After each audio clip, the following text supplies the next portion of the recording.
मौजूद हैं नवाबगंज विधायक डॉक्टर MP आर्य। डॉक्टर साहब, जानना चाहूँगा, निकाय चुनाव संपन्न हो चुका जी, क्या स्थिति रही, कुछ बताएंगे? भाई, मुझे तो निश्चित रूप से लग रहा है कि भारतीय जनता पार्टी बड़े अंतर के साथ में चुनाव जीत रही है। पूरे नगर में भीतरघात की चर्चाएं चल रही हैं कि भाजपा के लोग ही इसमें सक्रिय रहे, आपको लगा कुछ ऐसा? देखिए, चर्चाएं तरह तरह की चुनाव में चलती ही रहती हैं, चर्चाएं अपना काम करती हैं, लेकिन मैं निश्चित रूप से इस बात के लिए आश्वस्त हूं कि चुनाव भारतीय जनता पार्टी जीतेगी और बड़े अंतर से जीतेगी। गन्ना सोसाइटी वाला जो पोलिंग बूथ था, वहाँ पे काफ़ी हंगामा चलता रहा, सारे भाजपा नेता वहीं डटे रहे, और वहाँ पे मुझे लग रहा है पोलिंग मतदान भी काफ़ी कम हुआ है, वहाँ क्या वजह रही?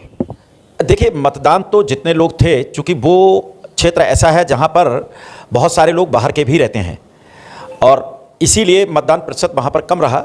वहाँ बैठने की समुचित जगह है, छाया वगैरह रहती है, इसलिए लोग बैठे रहे। ऐसा कुछ नहीं है कि कोई विशेष वहाँ पर रहा हो। भूमि विकास बैंक वाला मुद्दा काफ़ी छाया रहा पूरे नगर पालिका चुनाव में कि गंगवार लोगों के ऊपर लाठियाँ चलवाई, लोगों का कहना ये था, और गंगवार आप भी हैं, आप लगातार भाजपा प्रत्याशी के समर्थन में लगातार आप भागते रहे, लगातार प्रयास करते रहे, तो जो उनका जो कहना है वो कहाँ तक ठीक रहा? देखिए, भूमि विकास बैंक का कोई मुद्दा वास्तव में था ही नहीं।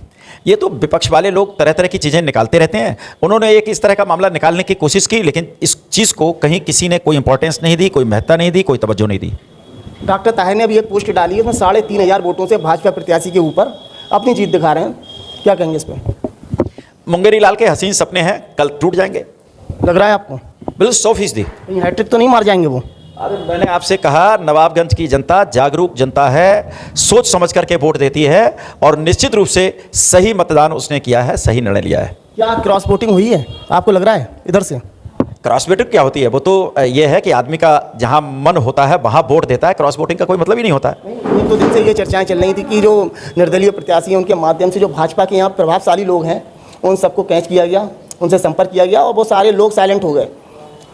मैंने कहा ना कि चुनाव में तरह तरह की चर्चाएं चलती रहती हैं, ये भी चर्चाएं चली, लोगों को बदनाम करने के लिए, लोगों का नाम तरह तरह से इन्वॉल्व करने के लिए बातें होती रहती है। बातें इस चुनाव में भी हुई, कुछ नया नहीं है।